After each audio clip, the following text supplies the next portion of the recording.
अस्सलामुअलैकुम।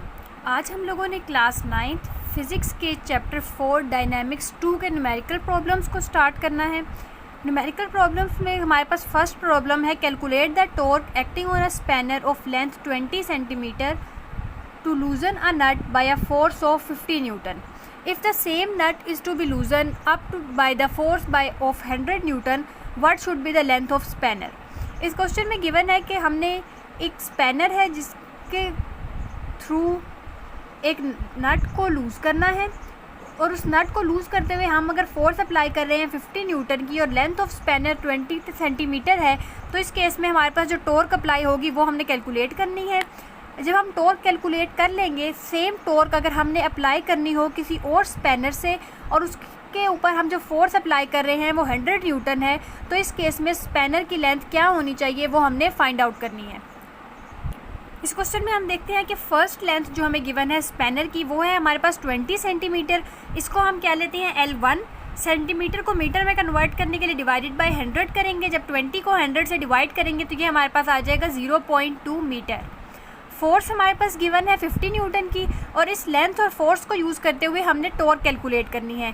जब हम ये टॉर्क कैलकुलेट कर लेंगे तो सेकंड सिनेरियो हमारे पास गिवन है कि अगर हम 100 न्यूटन की फोर्स अप्लाई करें सेम टॉर्क अप्लाई करने के लिए, तो हमारे पास इस सिनेरियो में स्पैनर जो रिक्वायर्ड है उसकी लेंथ क्या होगी वो हमने कैलकुलेट करनी है।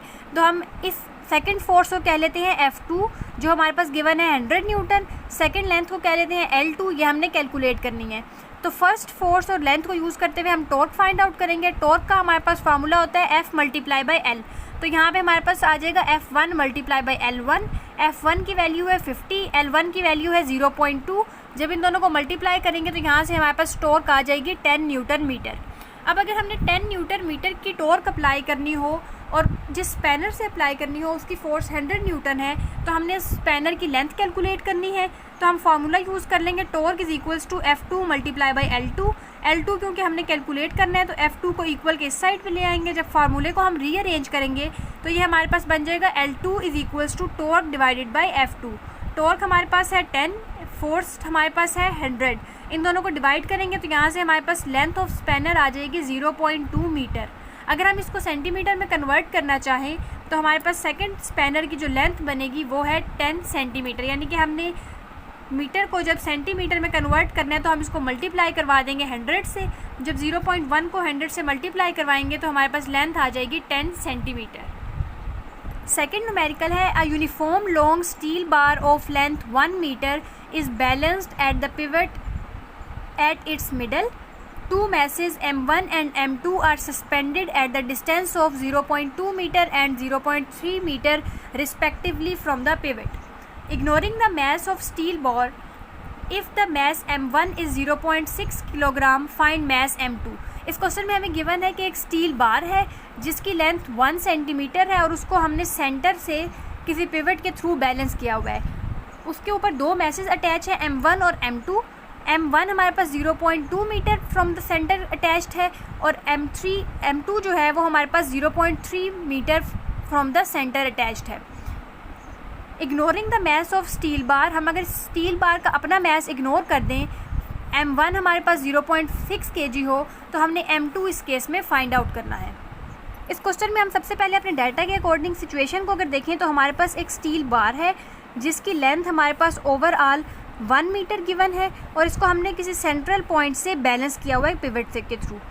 यहाँ पे हमारे पास 0.2 मीटर अवे एक मैस अटैच्ड है जिसको हम कह लेते हैं कि ये हमारे पास M1 है और ये हमारे पास अटैच्ड है 0.2 मीटर फ्रॉम द पिवट। इसी तरह हमारे पास एक मैस अटैच्ड है 0.3 मीटर अवे, इसको हम कह लेते हैं कि ये हमारे पास M2 है और ये डिस्टेंस 0.3 मीटर है, यानी कि पिवट से 0.3 metre away mess M2 attached है। इस केस में अगर हम इस बार का अपना मैस इग्नोर कर दें तो उस केस में हमने M2 फाइंड आउट करना है और M1 हमें क्वेश्चन में गिवन है। तो यहाँ से हम डाटा देख लेते हैं कि L1 यानी कि जो ये फर्स्ट लेंथ है मैस M1 के लिए ये है हमारे पास 0.2 मीटर और M1 हमारे पास गिवन है 0.6 किलोग्राम। इसी तरह M2 के लिए जो हमारे पास लेंथ है L2 वो हमारे पास है 0.3 मीटर और m2 हमने कैलकुलेट करना है। तो इस केस में हम टॉर्क का फार्मूला यूज़ कर सकते हैं। ये जो बॉडी है इसका मैस वेट जो है वो डाउनवर्ड एक्ट करेगा, और जब वेट डाउनवर्ड एक्ट करेगा तो इसके ऊपर जो फोर्स अप्लाई होगी वो equal to weight of the body होगी। इसी तरह इसके केस में भी जो हमारे पास बॉडी का वेट है वो डाउनवर्ड एक्ट करता है, तो इसका वेट भी हमारे पास डाउनवर्ड एक्ट करेगा। अगर हम फर्स्ट बॉडी के लिए टॉर्क देखें तो टॉर्क हमेशा अबाउट पिवट होती है। तो जब ये बॉडी अपने पिवट के अबाउट रोटेट करेगी तो हमारे पास इसकी रोटेशन कुछ इस डायरेक्शन में होगी, और अगर हम इसकी टॉर्क को कंसीडर करें तो हम इसको कहते हैं कि ये हमारे पास होगी टॉर्क 1। इसी तरह अगर इस बॉडी को अगर हम इसके पिवट के अबाउट रोटेट करवाएं तो इसकी टॉर्क हमारे पास यूँ बनेगी, यानी कि ये बॉडी अपने पिवट के अबाउट रोटेट करेगी, तो इसकी टॉर्क को हम कह लेते हैं कि ये हमारे पास है टॉर्क 2। प्रिंसिपल ऑफ मोमेंट्स के अकॉर्डिंग अगर एक बॉडी ने इक्विलिब्रियम में रहना है तो इसकी सम ऑफ क्लॉकवाइज टॉर्क्स इक्वल होनी चाहिए सम ऑफ एंटी क्लॉकवाइज टॉर्क्स के। तो यहाँ पे हमारे पास टॉर्क 1 इक्वल आ जाएगी टॉर्क 2 के, या फिर हम यहाँ पे ये भी अप्लाई कर सकते हैं कि sum of all the torques acting on a body is equals to 0। इस केस में हम एंटी क्लॉकवाइज टॉर्क्स को पॉजिटिव और क्लॉकवाइज टॉर्क्स को नेगेटिव लेंगे, तो उस केस में भी हमारे पास यही सिचुएशन बनेगी, torque 1 is equals to torque 2। Torque का हमारे पास फार्मूला होता है force multiply by moment arm. तो हमारे पास फोर्स इस केस में बॉडी के वेट के इक्वल है, तो यहाँ से हमारे पास आ जाएगा W1 L1 is equals to W2 L2। इसको सिंप्लीफाई करने के लिए W की जगह हम पुट कर सकते हैं mg, तो यहाँ से हमारे पास आ जाएगा M1G L1 is equals to M2G L2, क्योंकि वेट हमारे पास होता है इक्वल टू mg। तो यहाँ पे हमने वेट का फार्मूला यूज़ कर लिया mg, तो हमारे पास ये सिचुएशन आ गई है। g इस g से कैंसिल हो जाएगा और हमारे पास फार्मूला बन जाएगा M1 L1 is equals to M2 L2। क्योंकि हमने सेकेंड बॉडी का मैस M2 कैलकुलेट करना है तो हमारे पास M2 इक्वल आ जाएगा M1 L1 divided by L2 के। इनके रिस्पेक्टिव वैल्यूज़ पुट कर लेते हैं। M1 हमारे पास गिवन है 0.6 kg, length of first mass given है हमारे पास 0.2, यानी कि वो लेंथ जो कि हमारी मूवमेंट आर्म बन रही है इस केस में, डिस्टेंस फ्रॉम द पिवट। तो ये हमारे पास है 0.2 डिवाइडेड बाय L2 हमारे पास गिवन है 0.3। अगर हम इसको सॉल्व करेंगे तो यहाँ से हमारे पास सेकेंड बॉडी का मैस M2 आ जाएगा 0.4 किलोग्राम। थर्ड न्यूमेरिकल हमारे पास गिवन है 2 masses 250 gram and 100 gram are hanging at the position of 60 centimetre and 80 centimetre respectively on a uniform metre rod pivoted at 50 centimetre mark as shown. इस question में हमें गिवन है कि यहाँ पे हमारे पास एक मीटर रोड है जो कि 50 सेंटीमीटर पे बैलेंस्ड हुआ है, उसका जो पिवट है वो 50 सेंटीमीटर पे है। 65 सेंटीमीटर पे उसके ऊपर एक मैस अटैच है जो कि 250 ग्राम का है, और 80 सेंटीमीटर के ऊपर उसके ऊपर एक सेकंड मैस अटैच है जिसका मैस 100 ग्राम है। इस क्वेश्चन में हमने बताना है कि अगर हमने एक थर्ड मैस 400 ग्राम का इस रोड के ऊपर अटैच करना हो इस सिचुएशन में कि रोड ओवरऑल बैलेंस रहे, तो 400 ग्राम के मैस को हमें किस पोजीशन पे प्लेस करना होगा। इस क्वेश्चन में हमें गिवन था कि एक हमारे पास मीटर रोड है जो कि 50 सेंटीमीटर पे उसका पिवट पॉइंट है, एक मैस M1 65 सेंटीमीटर पे अटैच्ड है और M2 हमारे पास अटैच्ड है 80 सेंटीमीटर पे। हमने एक थर्ड मैस M3 इस तरह से अटैच करना है कि हमारे पास ओवरऑल जो ये सिस्टम है ये इक्विलिब्रियम स्टेट में रहे या बैलेंस स्टेट में रहे। तो यहाँ से हम देखते हैं कि बेसिकली हमने ये, अगर हमारे पास ये वाली मूवमेंट आर्म L1 है और ये वाला डिस्टेंस हमारे पास L2 गिवन है, तो हमने L3 फाइंड आउट करना है इस तरह से कि हमारे पास ओवरऑल जो ये सिस्टम है ये बैलेंस्ड रहे, यानी कि हमारे पास टॉर्क वाइज क्लॉकवाइज टॉर्क जो है वो इक्वल आए एंटी क्लॉकवाइज टॉर्क के। तो हम यहाँ से देखते हैं कि हमारे पास M1 जो था वो गिवन है 250 ग्राम, इसको अगर हम किलोग्राम में चेंज करेंगे तो ये आ जाएगा 0.25 किलोग्राम। M2 हमारे पास गिवन है 100 ग्राम, अगर इसको हम कन्वर्ट करेंगे किलोग्राम में डिवाइडेड बाय 1000 करके तो ये हमारे पास बन जाएगा 0.1 किलोग्राम। M3 जो हमने नया मैस अटैच करना है वो है 400 ग्राम। 400 ग्राम को जब हम किलोग्राम में कन्वर्ट करेंगे तो ये बन जाएगा 0.4 किलोग्राम। L1 को अगर हम देखें तो ये जो मैस है ये 65 सेंटीमीटर पे अटैच्ड है with respect to this point, यानी कि 50 सेंटीमीटर से 65 सेंटीमीटर पे। तो ये जो मूवमेंट आर्म L1 है ये अगर हम कैलकुलेट करें तो ये हमारे पास बनेगा 65 सेंटीमीटर माइनस 50 सेंटीमीटर, ये इक्वल आ जाएगा 15 सेंटीमीटर के। इस सेंटीमीटर को अगर हमने मीटर में कन्वर्ट करना है तो इसको हम डिवाइड करेंगे 100 से, जब इसको हम 100 से डिवाइड करेंगे तो ये हमारे पास आ जाएगा 0.15 मीटर। इसी तरह L2 अगर हमने कैलकुलेट करना है तो ये हमारे पास मैस अटैच्ड है 80 सेंटीमीटर पे, और हमने पिवट से इसका मोमेंट आर्म L मेजर करना है तो ये हमारे पास है 50 वाला पॉइंट, और हमने इसको 80 से यानी कि 50 से 80 के दरमियान का डिस्टेंस कैलकुलेट करना है तो ये हमारे पास आ जाएगा 80 माइनस 50। 80 में से अगर हम 50 माइनस करेंगे तो ये हमारे पास आ जाएगा 30 सेंटीमीटर, डिवाइडेड बाय 100 करेंगे तो इक्वल आ जाएगा 0.3 मीटर के। इसको हम मीटर में इसलिए कन्वर्ट कर रहे हैं क्योंकि मीटर हमारे पास SI यूनिट है, तो हम फार्मूलाज में SI यूनिट्स को यूज़ करते हैं। तो अब हमने यहाँ पे ये देखना है कि इस बॉडी का जो वेट है ये डाउनवर्ड एक्ट कर रहा है, और इसके ऊपर जो फोर्स अप्लाई होगी वो इसके वेट के ही इक्वल होगी। इस तरह इस बॉडी का वेट भी डाउनवर्ड एक्ट करेगा और इस बॉडी का वेट भी डाउनवर्ड एक्ट करेगा।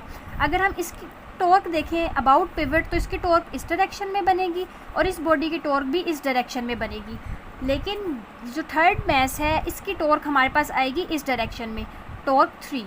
तो ये हमारे पास एंटी क्लॉकवाइज टॉर्क है और ये दोनों क्लॉकवाइज टॉर्क्स हैं।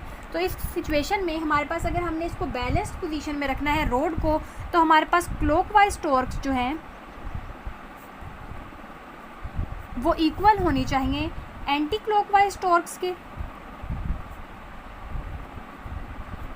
तो इस केस में हमारे पास एंटी क्लॉकवाइज टॉर्क सिर्फ टॉर्क 3 है और टॉर्क 1 टॉर्क 2 दोनों के दोनों क्लॉकवाइज टॉर्क्स हैं। तो यहाँ पे हमारे पास आ जाएगा torque 1 plus torque 2 is equals to torque 3।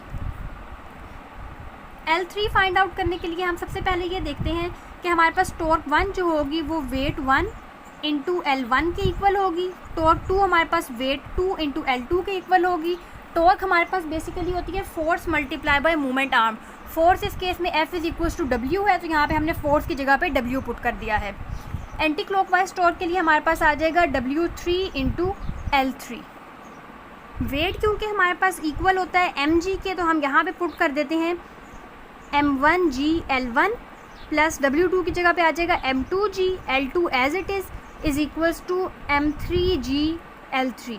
अगर हम इन दोनों में से g कॉमन ले लें तो ये बन जाएगा m1 L1 plus m2 L2 और इसके बाहर कॉमन आ जाएगा हमारे पास g is equals to m3g L3। ये g इस g से कैंसिल हो जाएगा और हमारे पास ये बन जाएगा m1 L1 plus m2 L2 is equals to m3 L3। L3 calculate करने के लिए m3 को यहाँ ला के डिवाइड कर देंगे तो हमारे पास L3 आ जाएगा m1 L1 plus m2 L2 divided by m3 के इक्वल। m1 हमारे पास गिवन था 0.25 किलोग्राम, तो हम इसकी जगह पुट कर देंगे 0.25। L1 है हमारे पास 0.15 सेंटीमीटर, तो L1 की जगह इसकी वैल्यू पुट कर देंगे 0.15 प्लस m2 की जगह पे m2 का मैस आ जाएगा 0.1 किलोग्राम। L2 की जगह पे लेंथ मोमेंट आर्म 2 आ जाएगा 0.3 डिवाइडेड बाय थर्ड बॉडी का जो हमारे पास मैस गिवन था वो है 0.4 किलोग्राम। यहाँ से जब हम इसको सॉल्व करेंगे तो L3 हमारे पास इक्वल आ जाएगा 0.169 मीटर के। अगर इसको हम सेंटीमीटर में कैलकुलेट करना चाहें तो हम इसको मल्टीप्लाई करवाएंगे 100 से। जब इसको हम मल्टीप्लाई करवाएंगे 100 से तो ये आ जाएगा 16.9 सेंटीमीटर। अब ये हमारे पास बेसिकली वो डिस्टेंस है जो कि पिवट पॉइंट से मैस तक का है, जबकि क्वेश्चन में हमारे पास पूछा गया है कि हमने इस मैस को किस पोजीशन पे अटैच करना है जिससे कि ये ओवरऑल रोड का जो सिस्टम है हमारे पास ये बैलेंस्ड रहे, यानी कि हमने ये वाला डिस्टेंस कैलकुलेट करना है। इसको अगर हम x कह लें तो x फाइंड आउट करने के लिए हमारे पास जो टोटल डिस्टेंस है ये 50 है। 50 में से अगर हम L3 को माइनस कर देंगे तो हमारे पास x आ जाएगा। तो हमारे पास position of mass find out करने के लिए अगर पोजीशन ऑफ m3 हमारे पास x के इक्वल है तो position of m3 find out करने के लिए हम कर सकते हैं 50 माइनस L3। 50 में से हम माइनस करेंगे 16.9 सेंटीमीटर, तो यहाँ से हमारे पास x या पोजीशन ऑफ m3 आ जाएगा 33.1 सेंटीमीटर। तो इस क्वेश्चन में अगर हमने इस रोड को बैलेंस करना है एक थर्ड मैस को अटैच करके, तो हम इस मैस को अटैच करेंगे 33.1 सेंटीमीटर पे। फोर्थ न्यूमेरिकल है a car weighing 1200 kilogram enters a roundabout with a diameter of 60 meters at the speed of 25 kilometre per hour. Calculate the centripetal force acting on the car as it navigates the curve. इस question में हमें गिवन है कि एक car जिसका mess 1200 kilogram है वो किसी राउंड अबाउट में एंटर होती है और उसका डायामीटर जो है वो 60 सेंटीमीटर है और वो उस डायामीटर वाले राउंड अबाउट में मूव कर रही है with the speed of 25 kilometre per hour. अगर वो इस स्पीड से मूव कर रही है तो इस केस में उसके ऊपर जो सेंट्रीपिटल फोर्स अप्लाई हो रही होगी वो हमने फाइंड आउट करनी है। क्वेश्चन नंबर 4 में हमारे पास मैस ऑफ कार गिवन है 1200 किलोग्राम और जो वो जिस राउंड अबाउट में कार एंटर हुई है उसका डायमीटर है 60 मीटर। क्योंकि हमारे पास सेंटीमीटर फोर्स फाइंड आउट करने के लिए हमें रेडियस रिक्वायर्ड है तो हम यहाँ से रेडियस फाइंड आउट कर लेंगे डायमीटर डिवाइडेड बाय 2। डायमीटर को जब 2 से डिवाइड करेंगे तो रेडियस हमारे पास आ जाएगा 30 मीटर। वेलोसिटी ऑफ कार हमें गिवन है 25 kilometre per hour. Kilometre per hour को ऐसा यूनिट मीटर पर सेकंड में कन्वर्ट करने के लिए किलो की जगह पे हम इसको मल्टीप्लाई करवाएंगे 1000 से और पर आवर को कन्वर्ट करने के लिए पर सेकंड में इसको डिवाइड करवा देंगे हम 3600 से। जब 2500 को मल्टीप्लाई करवाएंगे 1000 से और डिवाइड करेंगे 3600 से तो हमारे पास वेलोसिटी आ जाएगी 6.94 मीटर पर सेकेंड। अब क्योंकि हमने सेंट्रीपिटल फोर्स फाइंड आउट करनी है, सेंट्रीपिटल फोर्स का हमारे पास फार्मूला होता है FC यानी कि centripetal force equal to mv² divided by r। Mass हमारे पास है 1200, वेलोसिटी है 6.94 और रेडियस है 30। इनको पुट करेंगे तो यहाँ से हमारे पास सेंट्रीपिटल फोर्स इक्वल आ जाएगी 1927 न्यूटन के। फिफ्थ न्यूमेरिकल में हमें गिवन है a geostationary satellite revolves around the earth in an orbit of radius 42,000 kilometre. Find the orbital speed of satellite at this height. यहाँ पे हमें गिवन है कि जो हमारी सैटेलाइट है वो जियो स्टेशनरी सैटेलाइट है। जियो स्टेशनरी सैटेलाइट है इसका मतलब है कि वो अर्थ के रिस्पेक्ट से स्टेशनरी है। तो यहाँ पे हमारे पास बेसिकली इसका मतलब ये होगा कि वो जो सैटेलाइट अर्थ के अराउंड रिवॉल्व कर रही है वो अर्थ के अराउंड रिवॉल्व करते हुए जिस पोजीशन से उसने स्टार्ट किया था वो थ्रू आउट उसी पोजीशन पे रहेगी। यानी कि अगर अर्थ अपने एक्सिस के अबाउट रिवॉल्व करते हुए एक डे लेती है तो यहाँ पे हमारे पास जो जियो स्टेशनरी सैटेलाइट है ये भी अर्थ के अराउंड रोटेट करने में अपना एक जो कंप्लीट राउंड ट्रिप करेगी उसमें हमारे पास जो टाइम लगेगा वो 1 डे ही होगा। अब इस न्यूमेरिकल में क्योंकि हमारे पास जियो स्टेशनरी सैटेलाइट गिवन थी तो यहाँ से हमारे पास time for complete 1 round trip आ जाएगा 1 डे। 1 डे को अगर हम सेकेंड्स में कन्वर्ट करें तो एक दिन में हमारे पास 24 घंटे होते हैं, हर घंटे में 60 मिनट और हर मिनट में 60 सेकंड। इनको जब हम मल्टीप्लाई करवाएंगे तो यहाँ से हमारे पास टाइम सेकंड्स में आ जाएगा 86400 सेकंड्स। रेडियस ऑफ ऑर्बिट हमें गिवन है 42,000 किलोमीटर। 42,000 किलोमीटर को अगर हम मीटर में कन्वर्ट करेंगे तो ये हमारे पास बन जाएगा 42,000 मल्टीप्लाई 10⁻³ मीटर। इस क्वेश्चन में हमने ऑर्बिटल वेलोसिटी यानी कि v ऑर्बिटल फाइंड आउट करनी है। v ऑर्बिटल का हमारे पास फॉर्मूला होता है 2πr डिवाइडेड बाय t। तो 2 हमारे पास इसमें कांस्टेंट है, पाई की वैल्यू है 3.14, रेडियस हमें गिवन है 42,000 किलोमीटर तो ये हमारे पास आ जाएगा 42,000 मल्टीप्लाई 10⁻³ डिवाइडेड बाय टाइम आ जाएगा 86400 सेकेंड्स। इसको हम सॉल्व करेंगे तो यहाँ से हमारे पास ऑर्बिटल वेलोसिटी आ जाएगी 3052.78 मीटर पर सेकेंड। ये हमारे पास आ गई है हमारी ऑर्बिटल वेलोसिटी। अगर हमने इस वेलोसिटी को किलोमीटर पर सेकेंड में कन्वर्ट करना हो तो हम इस पॉइंट को 3 पॉइंट्स इधर मूव करेंगे यानी कि 3 डिजिट्स मूव करेंगे टुवर्ड्स द लेफ़्ट तो ये हमारे पास आ जाएगा 3.05278 किलोमीटर पर सेकेंड। क्योंकि जब हम इसको 3 डिजिट्स यहाँ मूव करेंगे तो ये आ जाएगा मल्टीप्लाई 10⁻³ तो यहाँ से हमारे पास ऑर्बिटल वेलोसिटी आ जाएगी 3.05 किलोमीटर पर सेकेंड। यानी कि अगर एक सैटेलाइट ने अर्थ के अराउंड रिवॉल्व करना है एक ऐसे रेडियस में जो कि हमारे पास 42,000 किलोमीटर हो तो उसकी ऑर्बिटल वेलोसिटी होनी चाहिए 3.05 किलोमीटर पर सेकेंड।